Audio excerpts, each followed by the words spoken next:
We had a really busy testing period on Friday. Yesterday, I'm doing this on Saturday, so I'm racing tomorrow. But I got stuck behind this car. Now I haven't seen the car before, so I think he's relatively new. But he did, to be fair, he had an instructor in the car, and because he has an instructor, I thought I'd take advantage and follow them around a few laps. But eventually it became a problem because I couldn't get a fast lap in because I kept having to lift as we went down through the crater curves and down to the old hairpin. So I decided to go past him, which you can see I did there. Quite a strong move, but I thought I've got to get past him and try and get a fast lap in. But you can see, if you look at my time, 1:36.77, not good. Just not good. And then I went on and did a 1:35.6, I think it was. And we'll have a look at my telemetry in a second, but I can show you where I'm making mistakes.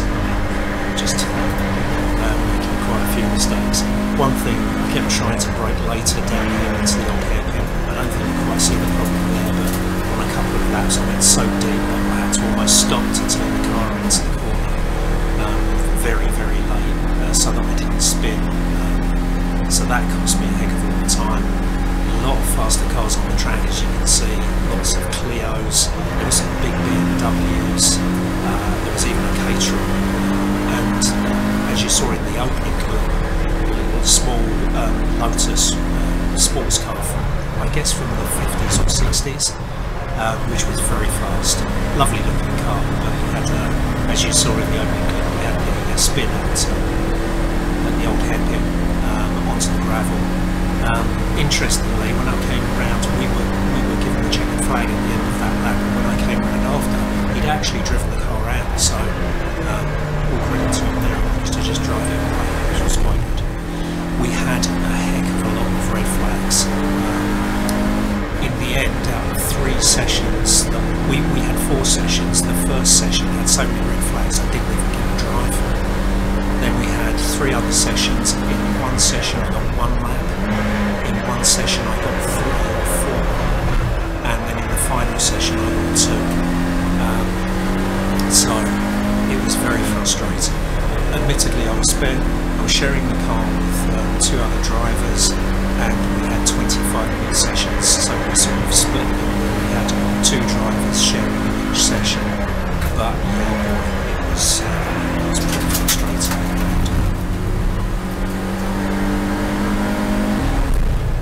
Here I am, just about to start my fastest flying lap.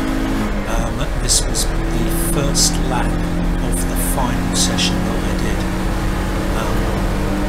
So you can see there's one of the fast BMWs going around. It's a monster car, it's so fast down the straights. But you know, I don't think I can blame anybody else for my times. I think I just didn't have enough time on the track to get to grips with it. So coming down here to Craner, we'll see from the telemetry later that I do a slight lift as I go around, and I'll explain why later on. I go through the old hairpin in 3rd, whereas one of my teammates is using 4th. But looking at his telemetry versus mine, I'm not sure he's gaining much, and I feel I've got more control over the car.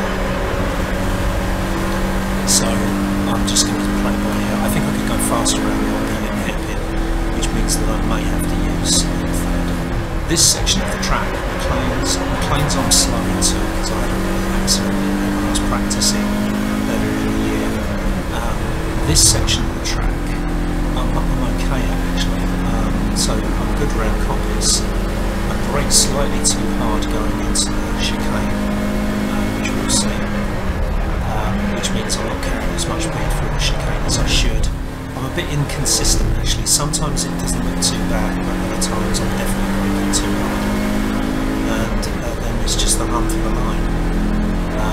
There's the little Lotus that ends up in the gravel, and the old hairpin just go past me there. So let's have a look at the telemetry.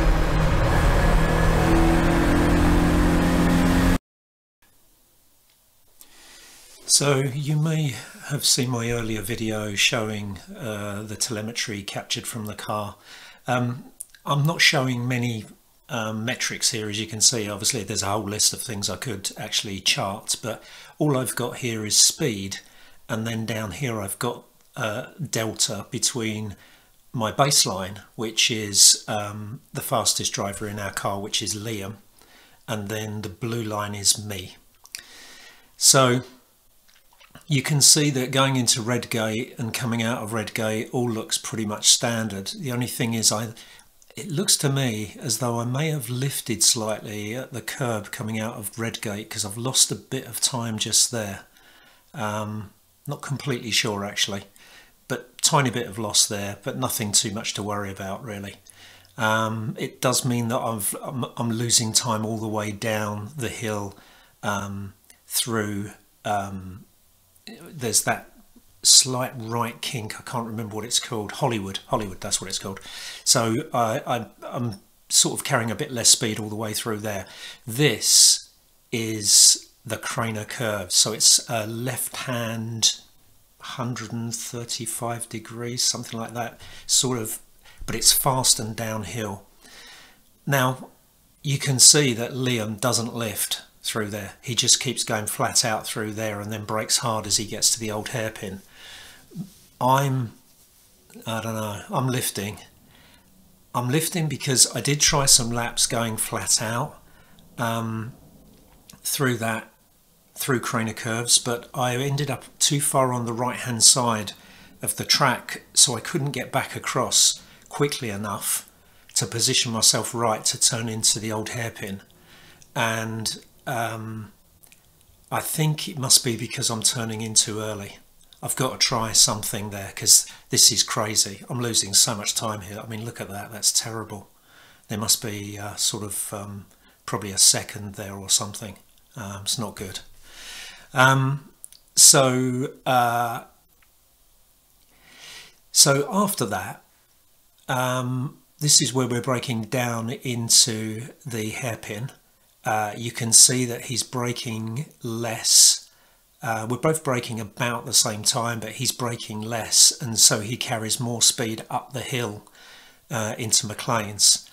I'm braking too hard.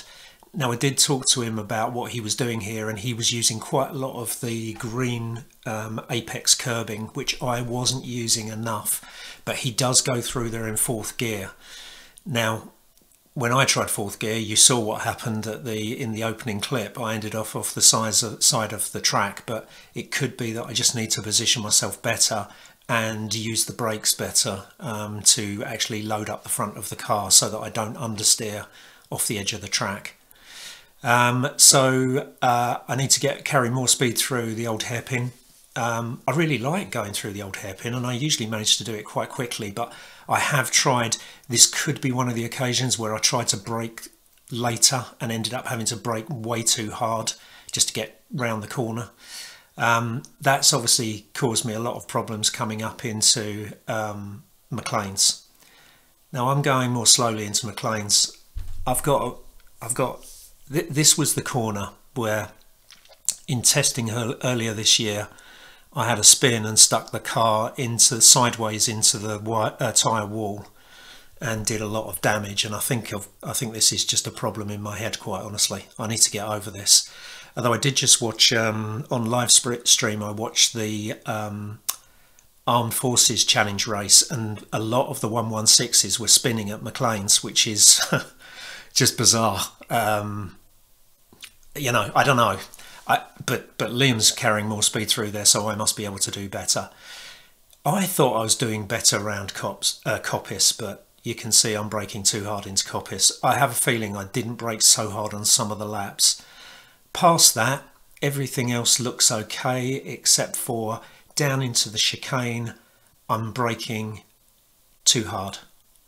And I know I am, because I can feel I'm scrubbing off too much speed. I leave the braking really late, but I'm braking too hard, and I need to stop that and then carry more speed through the chicane. So there's plenty for me to, I need to find some time tomorrow. I think once I get into the race and I do lap after lap, it will be better.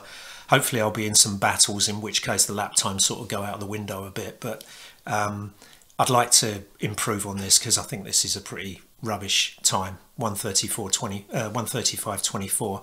I'm sure earlier in the year I did at least 1:34s, and I think I went below 1:34. So, I need to get my head into this and do a bit better.